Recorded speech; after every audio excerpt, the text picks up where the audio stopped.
Everybody. Welcome to 1 million cups. That's right. We're going to drink 1 million cups of coffee. You guys are a part of that journey.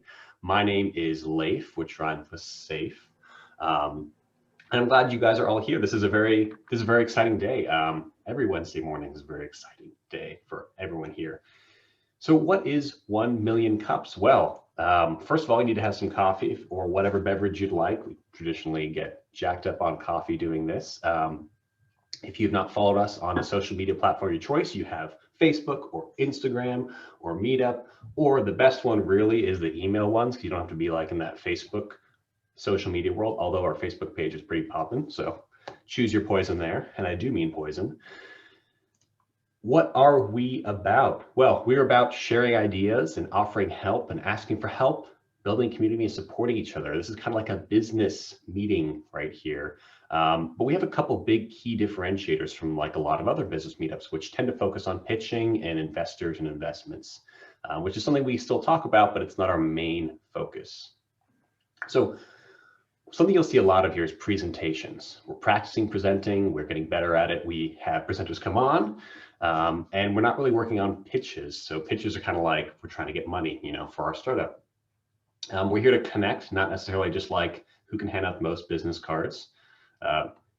Big hand raise, you've got physical paper business cards. Who has those still? Okay, I don't, so very cool. And we are for the community, by the community, meaning that we're not just like some arm of a huge big corporation trying to push their products and services onto you. We're just a couple volunteers here. And we are radically and intentionally inclusive, meaning we're trying to find entrepreneurs and entrepreneur energy anywhere it might hide in places in society that is not tapped into yet. So if you know someone that might be an entrepreneur and they don't realize it, bring them next time. It'd be great to have them.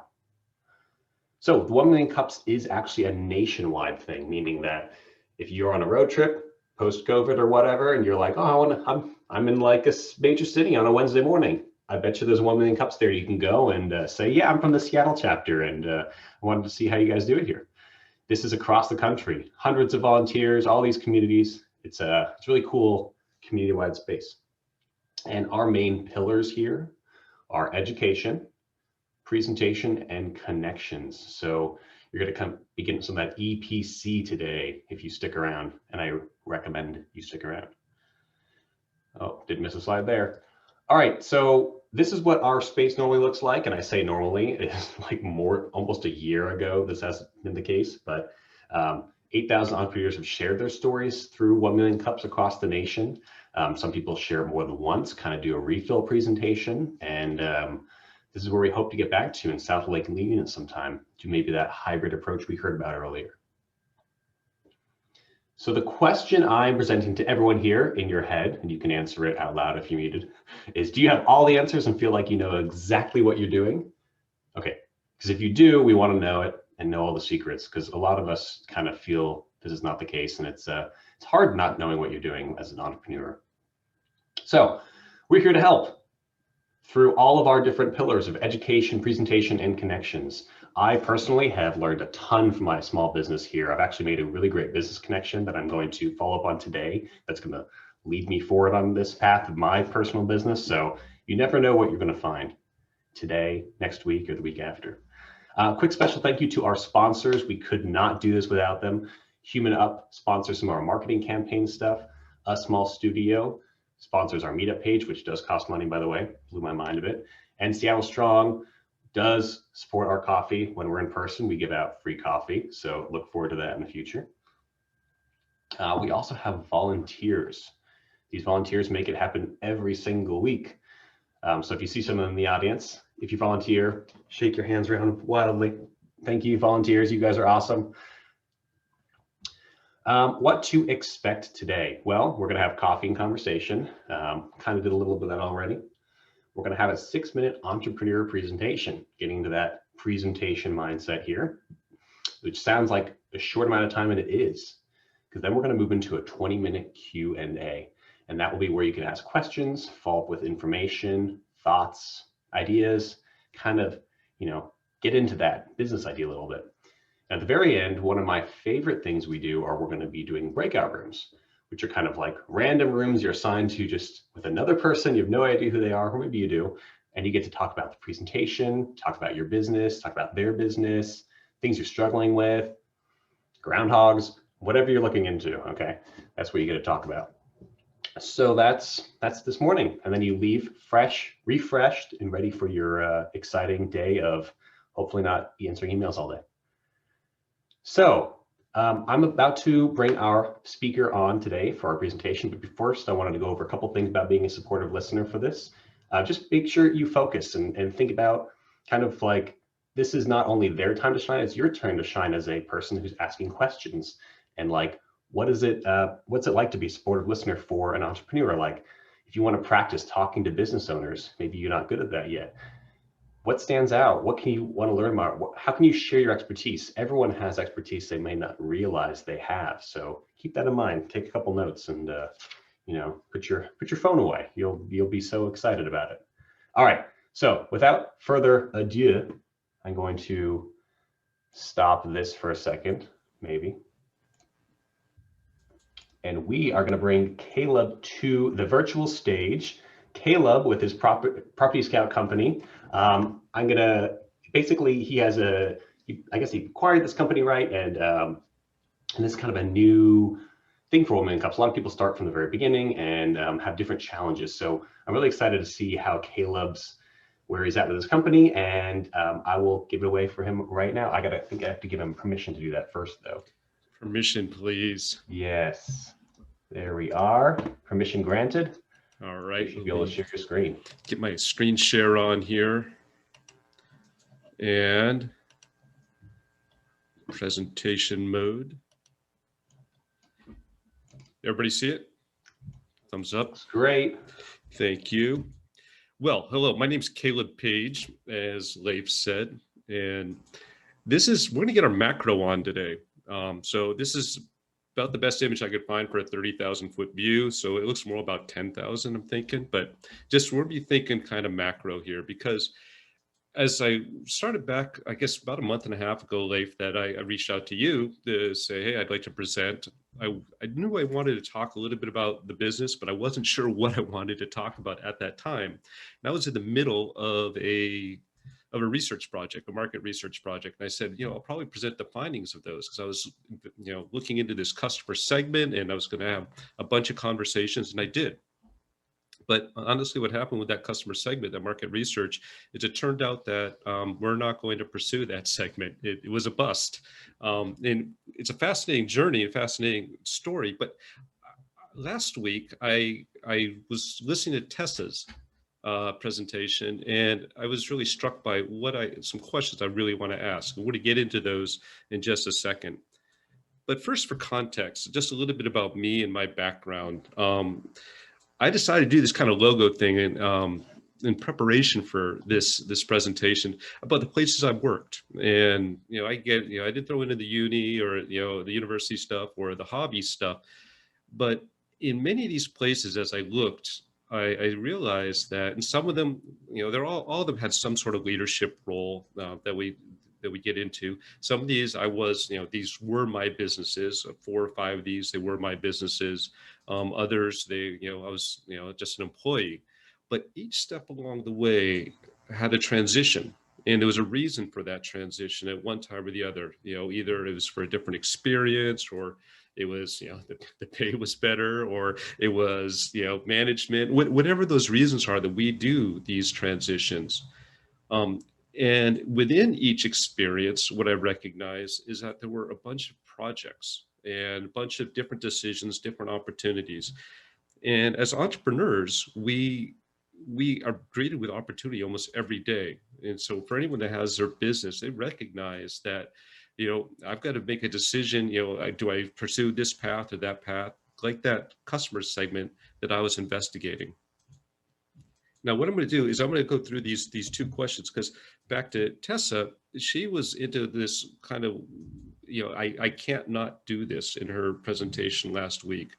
And I recognize that, when I'm greeted with opportunities, it really, it resonated with me.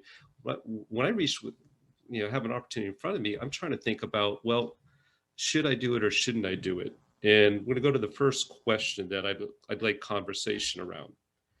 And this question, how do you decide when to start a project, is one, then we have these opportunities. Do we start a new business line? Do we buy a business? Do we start a business? Do we do that house renovation? Do we do that flip? Do we, whatever, do we take up a hobby? And what I want to put out here to the group is, for a conversation, is kind of sussing out, does anybody have frameworks for, or kind of criteria as they go through when they say, you know what, I know I'm going to embark on this and I know it's going to be a significant commitment of time. For example, one of the franchises I've owned was this Maids franchise.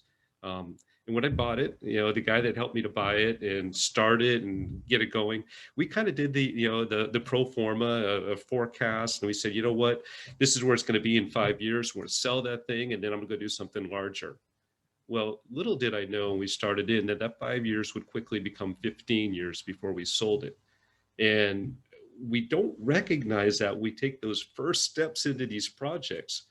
Experience has made me smarter that none, you know, what is it, Westmoreland's rule of estimating, you know, double the unit and raise the, double the number and raise the unit. So if you say it's going to take 2 days to complete something, the real estimate should be 4 weeks to get that thing done.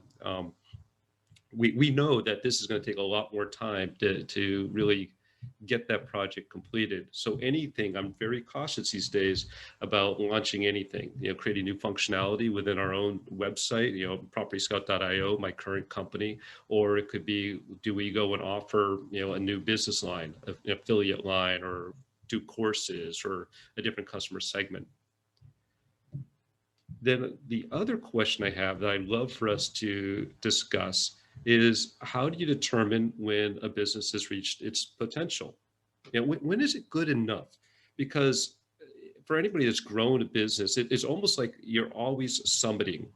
You know, you're always reaching summit, and they're always a false summit, because the minute you get there, there's another one ahead of you that you can choose to take on or choose not to take on. You know, it's so some examples of determining when a business has reached its potential. When I had a property management company and we had expanded it to a certain level, but I was starting to go absentee owner. You know, I was traveling a lot and I didn't really want to deal with some of the liabilities and the risks that really required you to be there. I had to turn around and really take a hard look at, was that still the right fit for me? And what I really enjoyed about that is I was able to sell it to the number 2 guy, and he took it over, and he and his wife it's blossomed, or it's continued to grow underneath their stewardship. So, and it was life-changing for him. It, you know, grew a lot of wealth for him. At the same time, it allowed me to part from that. You know, it's same thing in another business though that I had, this homeschool curriculum site, and seeing if it reached its potential. I bought that and started to work on it, but I could never find the voice for that segment. I could never find the market message. And I probably dragged the decision on to part ways for that, probably for 2 years longer than I should have. And we've all been in those those areas. But I'm curious, and I'd love to hear from the group, how do you determine when your project, your whatever it is you're working on now, to say, you know what, it's good. We're at a good spot. So I think my 6 minutes, that's about right on time there. And I'd just like to open it up and hear some conversations around the answers to those questions. And do I call, or does someone? I can do all the calling on type of stuff. First of all, I'm sure we're like dying to get into this conversation point, since it's just like ripe with conversation. Congratulations on your presentation. I'm going to take over the screen. Oh yeah. And stop throw share. A couple things. Not that kind of throw up. Okay, here it is. Share. I know this is a little clunky, but I do have a little slide here that helps us know how to ask questions. So there's 2 ways you can ask questions, by the way. None is more better than the other. Is you can raise your hand with the raise hand thing, I'll call on you, or you can type a question in the chat if you don't have your video on, or you can't talk on video. And I will just get this all rolling with Sarah. I see her hand up. Why don't you ask us your question? Hello. So I just want to say I thought those are really great questions. There's certainly things that are very difficult and can be very personal to answer. I wondered if you're asking them within a particular context. Are you trying to make a decision regarding stopping or starting a particular business or project? Good question, Sarah. So first off is I thought I would be at this presentation asking for some more targeted advice when Leif and I talked a month and a half ago. But quite honestly, I'm full up with advice. I'm good, right? I'm good with how to improve my business right now. Yeah. Because a lot of it, you got to sit back and let the data come in. We made some adjustments. You just got to let it all settle down for a second. And and later on, I'm gonna invite people to join my newsletter, which is just and if you were to get my newsletter, you'd see that a lot of it I'm saying I'm doing nothing right now. I'm just trying to wrap up stuff. So, so the context for me though is I also recognize I'm scared to release new functionality to our customer base, because no one's asking for it. Back to that Henry Ford's question, right? If you ask people what they wanted, or as he said, if you ask people what they want, they'd say they wanted faster horses. And I'm scared of creating something nobody wants. And I'm saying, well, let's just, watch. And I've got some suspicions, I've done my research. We know, pulse the customers. But at the same point is I'm wondering how people say, yeah, I make a commitment. And I move forward to say, yeah, this is the area, the path I want to go down. Or alternatively, I'm also curious, when I've sold businesses or parted ways, how people say, no, let's wrap this thing up. Let's move on. A lot of times it might be from spousal pressure to say, why are you doing this thing? You got to do something else. Or it might just be that, you recognize that, you're just in a different position. So that's my context. So if you're saying, I've got a quick couple of things to say. The first point about releasing the functionality, I definitely get that feeling of putting something out and, being nervous about it. Do you have any kind of power users or like user panel that friendly users you could just test stuff with and get some really honest answers from? Yeah, we're doing all that. So okay. we're at the point now where we've got, our site is a weird one where the segmentation is, there are 4 or 5 segments, and we can dig into that. Each segment has different needs. So for me, I've got to commit to a segment. And really what I'm doing is I'm just, on our board of advisors, one of the guys said, he's like, look, you can't choose your customer. So what I'm doing, I'm just going with the customers that are coming into the site and giving them, just taking them one step further than where they were before. So an example is they use our site in a certain way. I know what the next step is, and we'll release the next thing just little by little, rather than trying to some flashy new direction or some crazy new segment.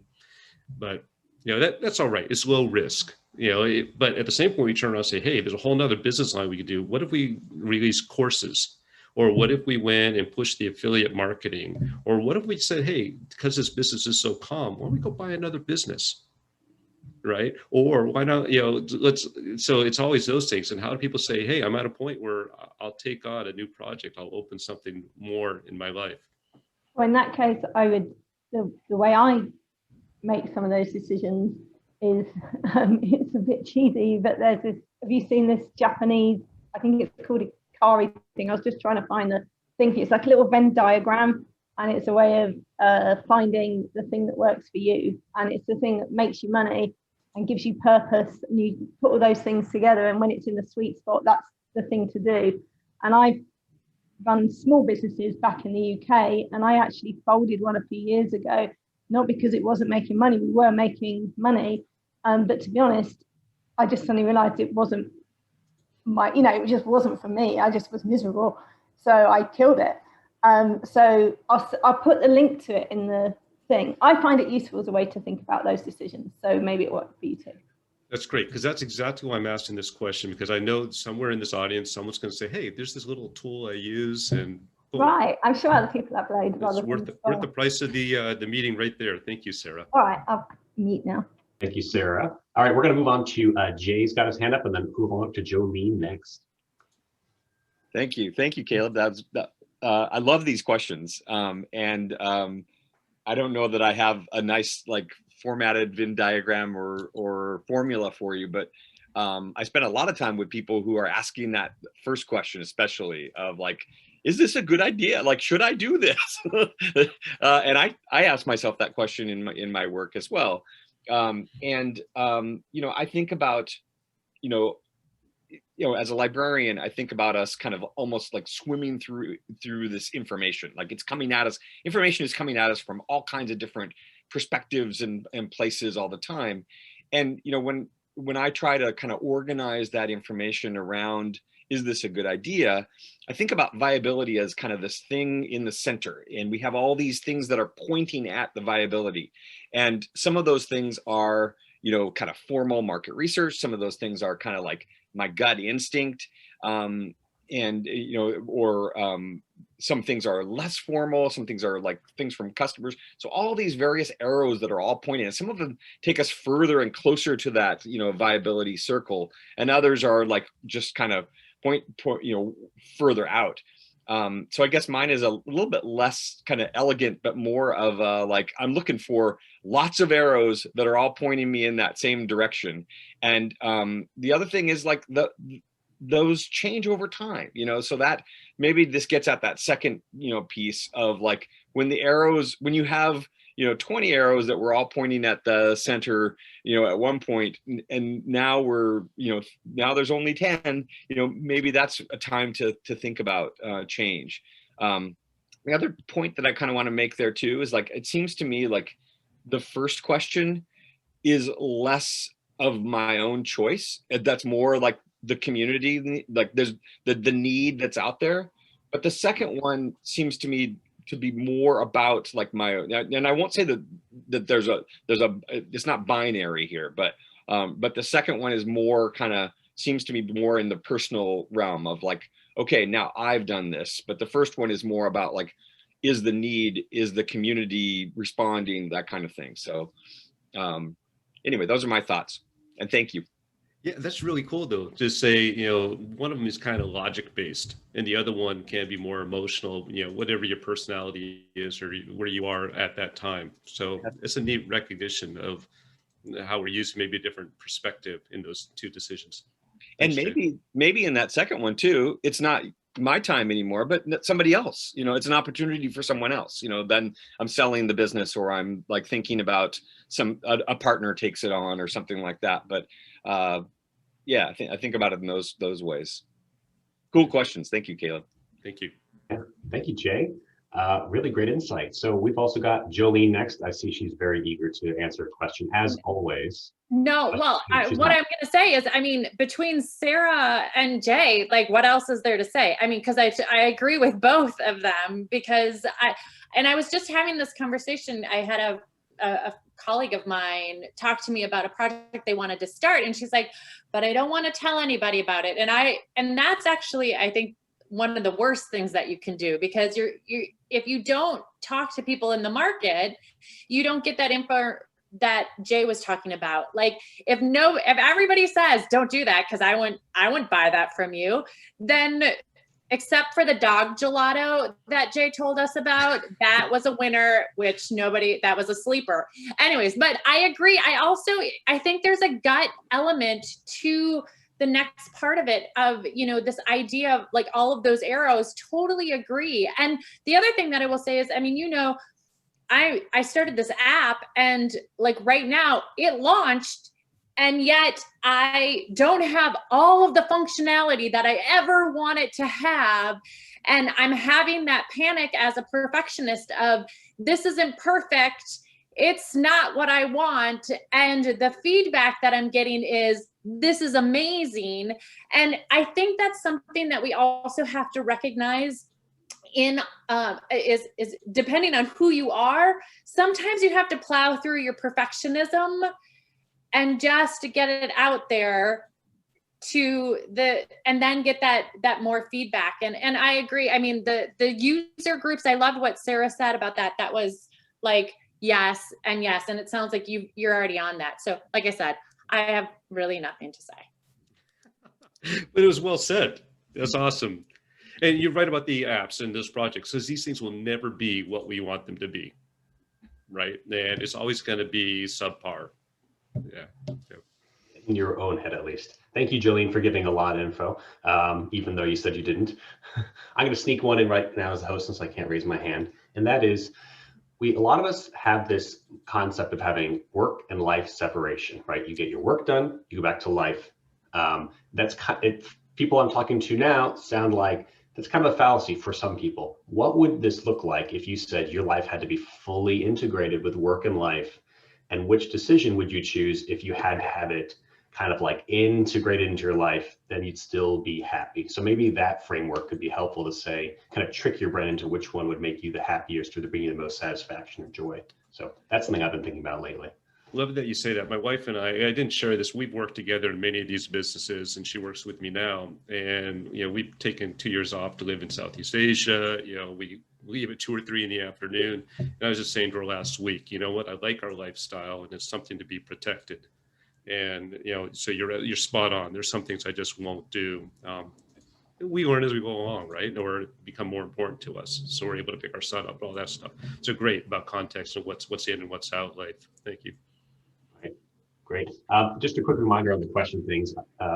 Just make sure you stick to one question, not that anyone hasn't, but stick to one question and we'll come back around for seconds if we have time so we can all get in since there's a lot of discussion.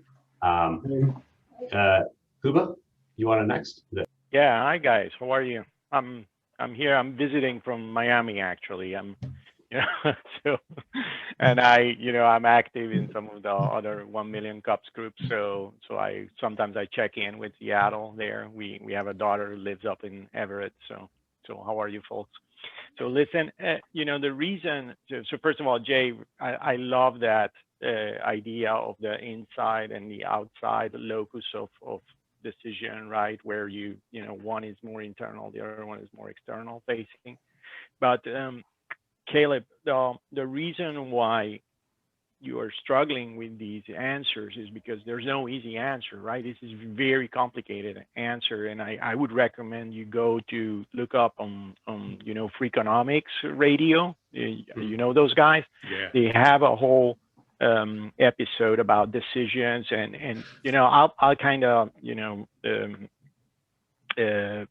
give you the gist of it. And it's that, the reason why a decision is hard is because the two options, the two alternatives are very similar in terms of value.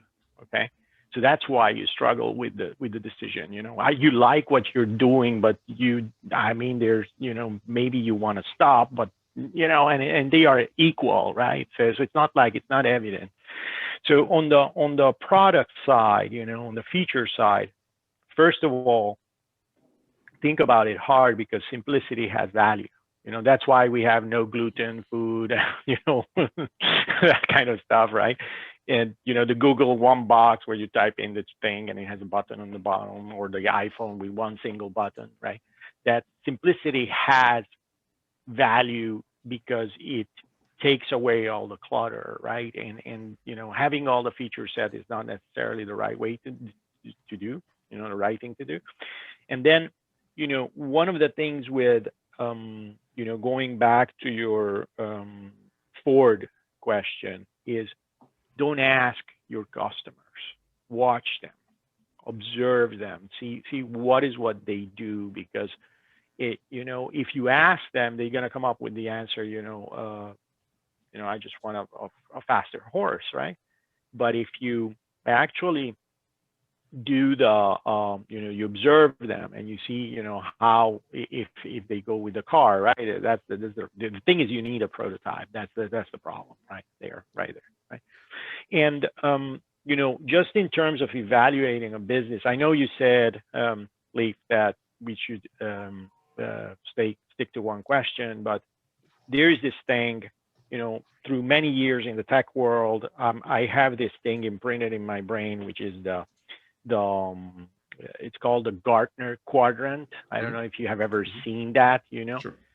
It's you have on one of the axes, you have how good is your vision. So where you're going, how clear are you on what you want to do?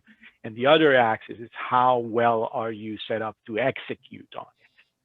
So if you're anywhere down here, get rid of it, right? Don't do that. Now, if you're somewhere on one of those sides, right, you got to develop it to become, better or whatever. And then there's the emotional question: do I want to continue to do this? Right? That's basically what it is. All right. I hope that helps.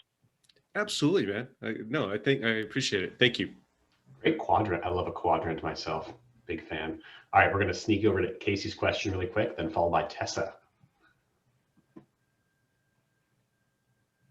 There we go. Thanks. And I almost feel like the questions are backwards here, where you were asking them all. So I'm going to kind of answer a question, and yours was, when do you start on a project? And I keep thinking in my head, like, ideas seem like this great, like, starting point. And I think that I've gotten to the point where maybe I'm a little biased, but I think ideas are actually a type of poison, because you're going to have to give up a lot of things that you care dearly about in order to attain those. So I started thinking about, like, what is the journey like? Not necessarily the goal of what you're going to be when you get there, but like, what's the journey like? And trust your gut on that along the way. And because some of the decisions I made over, I'm just speaking to my business, some of the decisions I've made the two decisions like, well, is this something that feels good or something that's going to be good for the business? And often I've chosen the thing that I thought was going to be good for the business. And the thing is, if you're wrong, you're going to end up in a place that's not comfortable. If you're wrong on the place where you went with your gut feeling, then you're going to end up like at least satisfying yourself and enjoying the journey a little more, and failing both ways, right? So just thinking about that, like along, what's the journey like for you, I think is a really good way to think of, should I start this project? I love that, because there have been so many times that, and you can see the types of businesses I've owned in my story there: cleaning franchises, property management companies. Those are practical decisions, but not gut decisions. No one ever says, hey, I want to go clean houses, or I want to, collect rent from tenants, or, do evictions and maintenance. And those you can get a world of pain in some of those businesses. And it's a nice thing it's comforting to say, just do something that says, I want to be on that journey, that it feels good, even if it's not the most financially rewarding, or doesn't seem to make the most financial sense immediately. Nice, Casey. Thank you. Great. Thanks. Very good, Casey. Tessa. Oh, so many people have said useful things.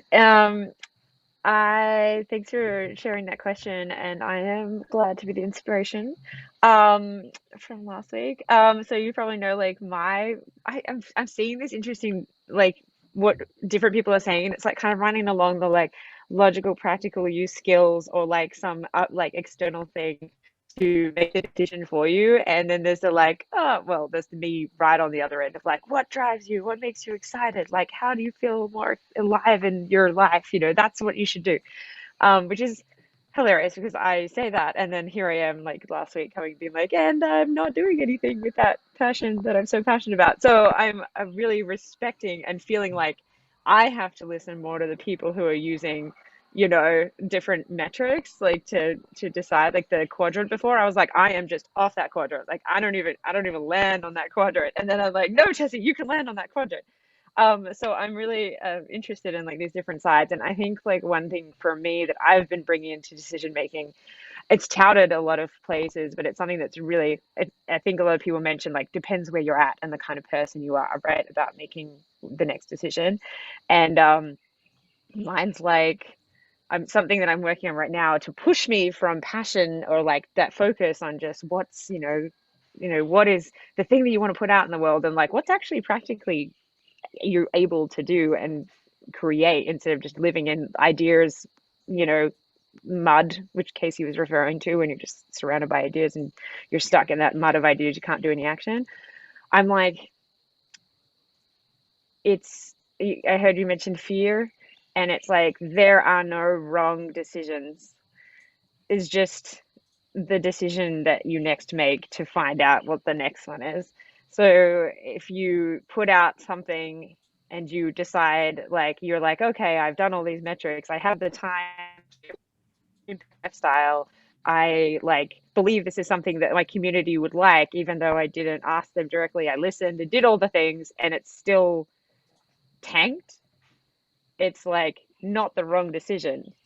It's just the decision you made to get to the next decision to give you the one that doesn't tank. And what I hear about entrepreneurship is that it's a lot of failing, a lot of tanking, a lot of a quote unquote wrong decision to get where you want to get. Because if it wasn't like that, then it would just be like a job that you like took and picked up and you said, I decided to be the CEO of this particular job and now I'm doing it, and it's not quite like that. So I guess like that also speaks a little to your second question about like when is a project, a business done. And I don't know because I've never done a business like fully finished it, but I do a lot of projects, a lot of art, a lot of these things. And in terms of art, like the artwork is never finished ever. You could just keep going, you keep adding things, you could keep taking away, but like you get to a point where you go, it's done enough. Like I've got my message across with my piece of art that I just created, you know? And so like there's some more literary airy-fairy ways of looking at those questions. So that would be my response to that. And I appreciate everybody else's metrics ideas so that I will take that away from myself and start hammering into a different way of getting things done. Great. Thank you. And I love the idea of just failing to your next thing. So great. Thank you, Tessa. Thanks, Tessa. Also, we're headed over to Eric Land and then followed by Katie Land. Hi, Caleb. That was great. I appreciate this. This is a different kind of vibe for us, and it's a good vibe. So the one thing that I've heard, and I haven't experienced these things myself, but one thing I've heard quite a bit is people talk about this 80-20 rule. Focus on the 20% that gives you 80% of your profit and so forth. We can also look at that from the point of view of when we're trying to decide what to do next or what feature to do next or where our business goes next. Sometimes it's not growth that's the important thing. It's looking at what's the one thing that's maybe dragging me down?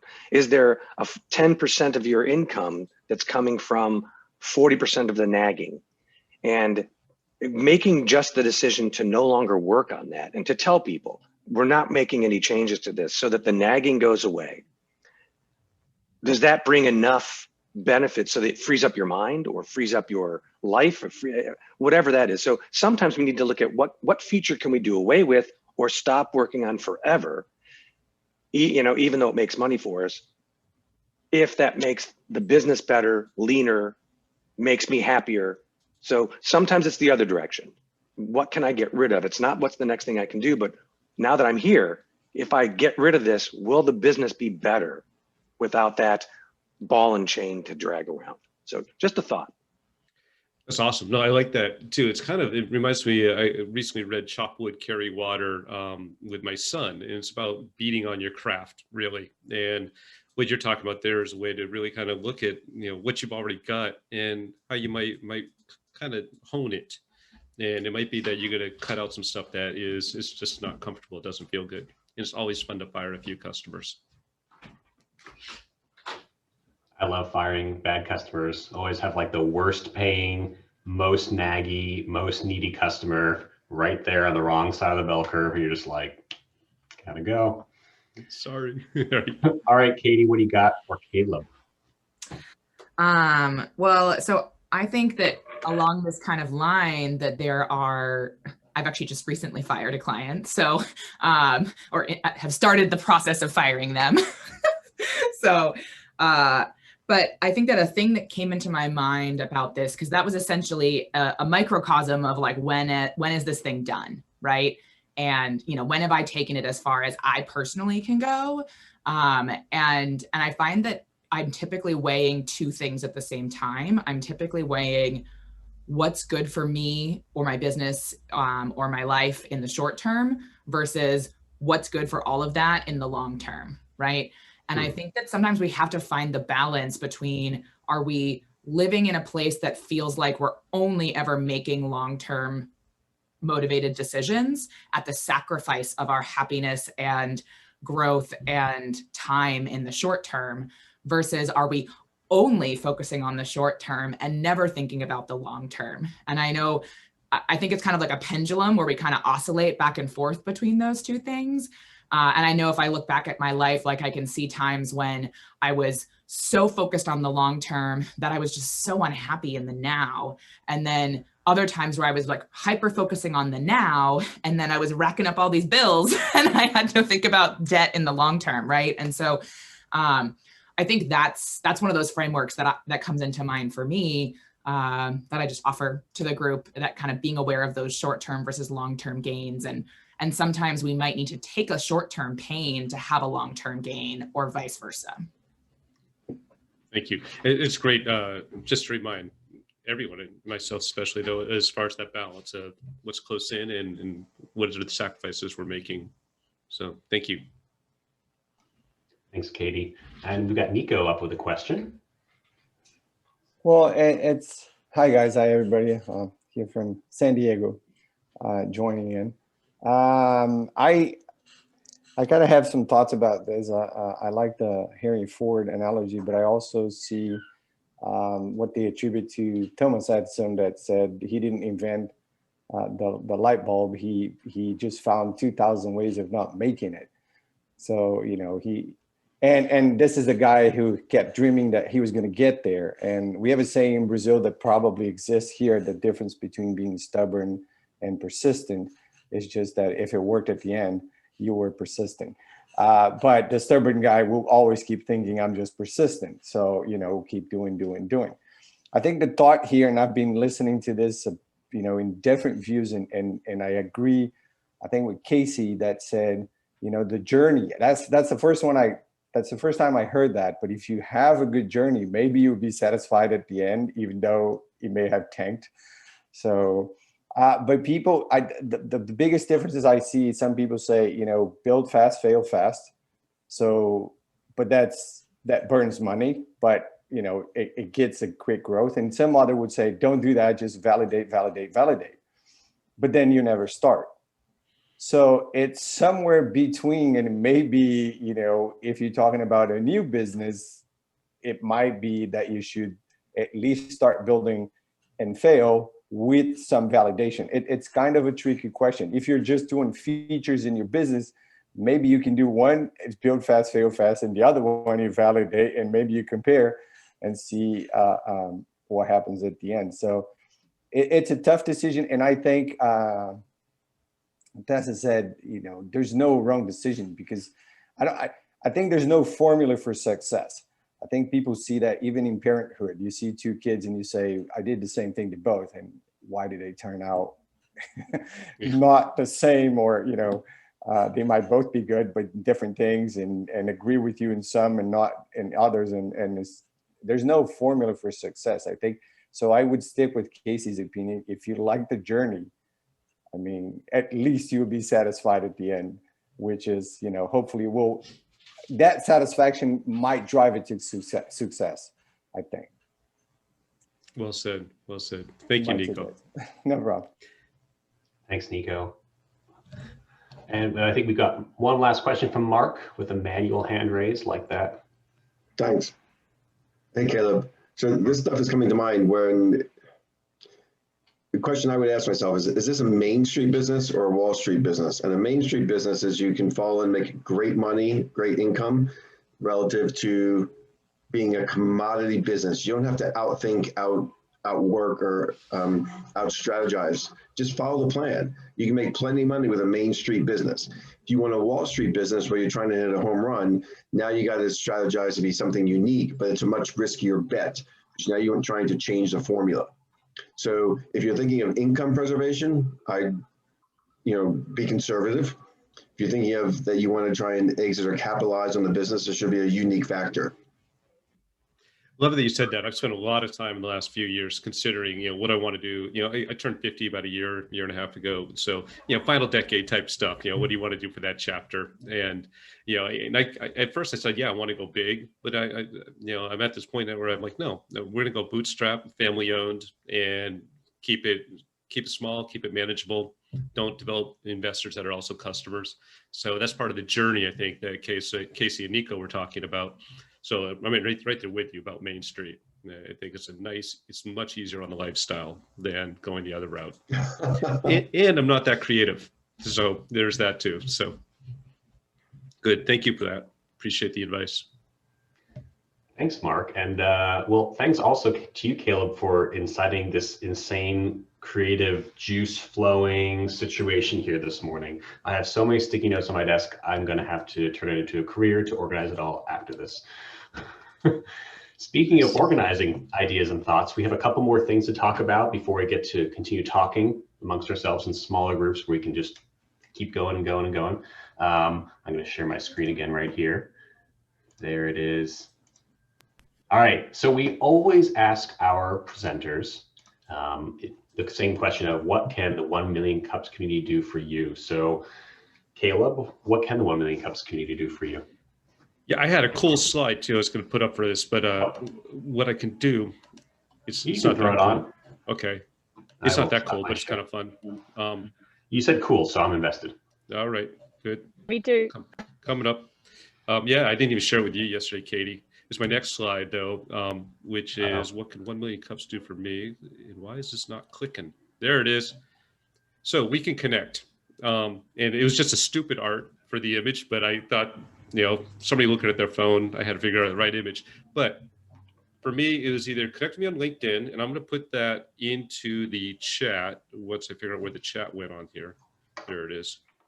Or if you wanted to just subscribe to my weekly advisor newsletter.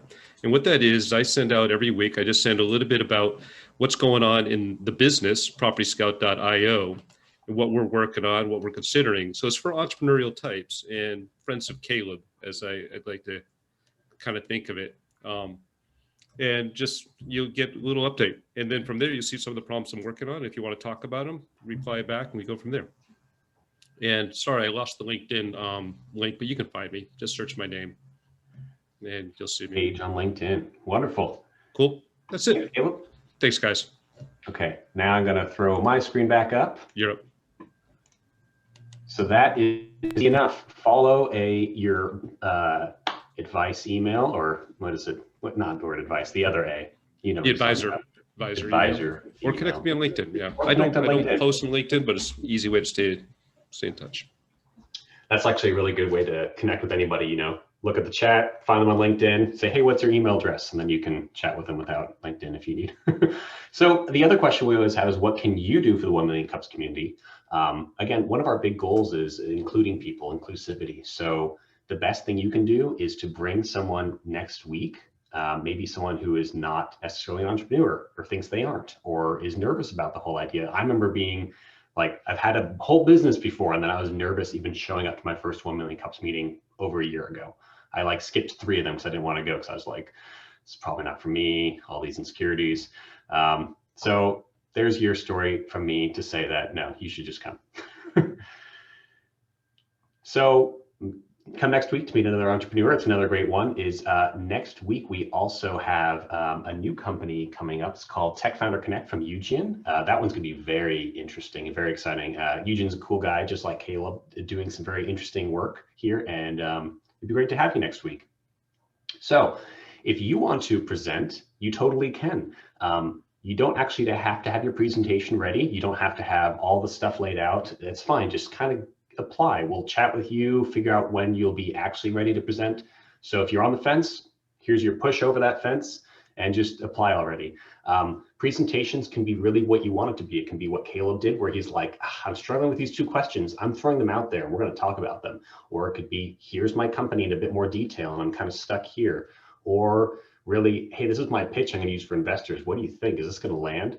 It's what you need it to be. And we'll talk you through it, offer you some coaching. So just please consider applying to present. You never know what you're going to learn or what other people will learn from you. So the other thing, big request from us, is if you are interested in volunteering, taking on a small little role every week to help make this community better, more awesomer, and all those great things, just go ahead and pop over an email to us or chat with someone that you know is an organizer, and we will get you talking to. So the last thing we're going to do really quick are breakout rooms. So breakout rooms are a great opportunity just to chat one-on-two, one-on-one-ish about the presentation, about your day, about whatever you want. I'm going to leave one prompt in case you want to use it and you're not feeling really creative right now, which is, what's your one takeaway from today's meeting and how are you going to apply it today? right now, this day. You know, you don't get today back. So that's my prompt for you. So keep that in mind. So if you do have video or you can turn it on, please do so.